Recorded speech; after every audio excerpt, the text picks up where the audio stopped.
नमस्कार मित्रों, एक बार फिर से आपका स्वागत है न्यूज स्पिट में।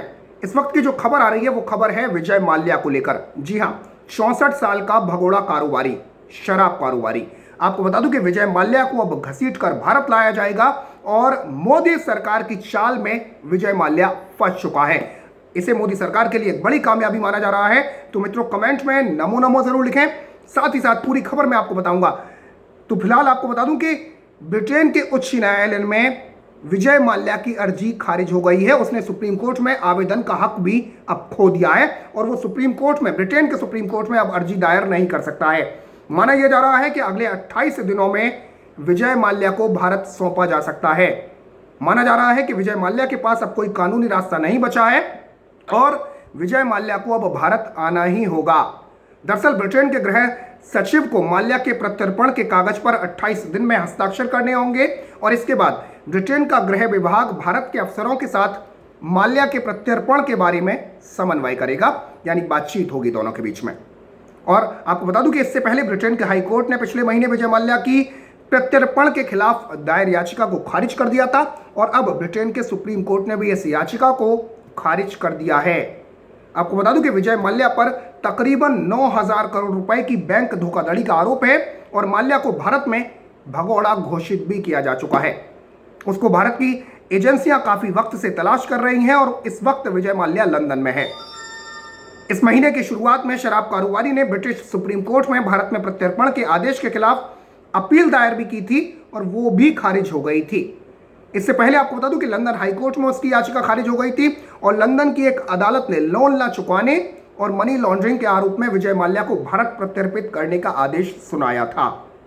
तो एक तरफ जहां यह खबर मोदी सरकार की बड़ी कामयाबी मानी जा रही है, तो वहीं आपको बता दूं कि कांग्रेस को यह खबर सुनकर धक्का जरूर लगा होगा। क्योंकि चाहे विजय माल्या हो, चाहे अगस्ता वेस्टलैंड का क्रिश्चियन मिशेल हो या फिर नीरव मोदी, जितने भी भगोड़े हैं इस देश से जो कर्ज लेकर भागे, कहीं ना कहीं उनकी कानूनी सहायता करने की कांग्रेस ने हमेशा कोशिश की। और यह भी देश बखूबी जानता है कि इन लोगों ने जो कर्ज लिए वो कांग्रेस की सरकारों के दौरान लिए। लेकिन जब मोदी सरकार आ गई और जब इन कारोबारियों को यह लगा कि कर्ज वसूल लिया जाएगा, तो ये देश से भाग गए। कांग्रेस हमेशा से यह कहती रहती है कि चाहे वो नीरव मोदी हो या विजय माल्या हो या क्रिश्चियन मिशेल हो, ये मोदी सरकार की नाकामी है। लेकिन मित्रों, आपको बता दूं कि इन तीनों भगोड़ों की कानूनी मदद करने की कांग्रेस ने कोशिश की थी। और ऐसा मैं ऐसे ही नहीं कह रहा हूं। आपको बता दूं कि दिसंबर 2018 में विजय माल्या के प्रत्यर्पण की केस की सुनवाई कर रहे लंदन की वेस्टमिंस्टर कोर्ट के एक जज ने बड़ा खुलासा करते हुए कहा था, अपने फैसले में जज ने लिखा था कि प्रत्यर्पण का मामला देख रहे सीबीआई अधिकारी राकेश अस्थाना के खिलाफ जो आरोप लगाए गए हैं, उनके पीछे इस केस को प्रभावित करने की मंशा झलकती है।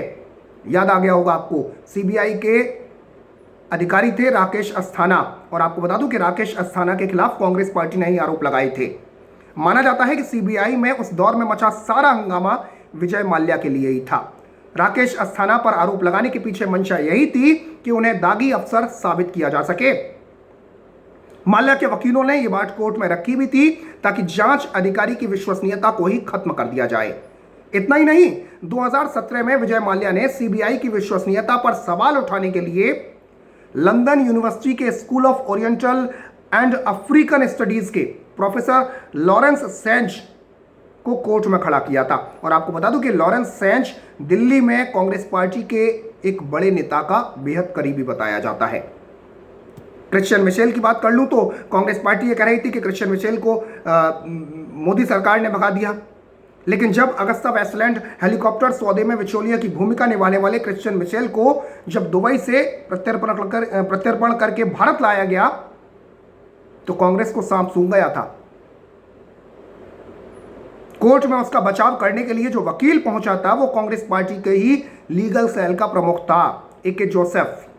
आपको याद आ गया होगा। हालांकि बाद में ए.के. जोसेफ को कांग्रेस पार्टी ने निकाल दिया था पार्टी से, लेकिन ए.के. जोसेफ का पहुंचना कई सवाल खड़े कर देता है और कांग्रेस से ए.के. जोसेफ की नजदीकी पूरा देश जानता है। और रही बात नीरव मोदी की, तो आपको बता दूं कि नीरव मोदी के लिए तो गवाही दी है अभय थिप्से ने। अभय थिप्से ने 2018 में कांग्रेस ज्वाइन करी थी, हाई कोर्ट के जज रह चुके हैं अभय थिप्से। तो आप समझ सकते हैं कि जो भगौड़े थे इनका कहीं ना कहीं कनेक्शन कांग्रेस से जुड़ता रहा है। और अब जब विजय माल्या को भारत लाने का रास्ता साफ होता दिख रहा है, साफ हो गया है, तो कहीं ना कहीं ये कांग्रेस के लिए बेहद धक्के वाली खबर है। तो मित्रों, खबर को शेयर कीजिएगा, साथ ही साथ देश हित से जुड़ा हुआ चैनल है, चैनल को सब्सक्राइब कीजिए और बराबर में जो बेल आइकन है, जो घंटी का निशान है, उसे जरूर दबा दें। फिलहाल के लिए इतना ही। जय हिंद, जय भारत, नमस्कार।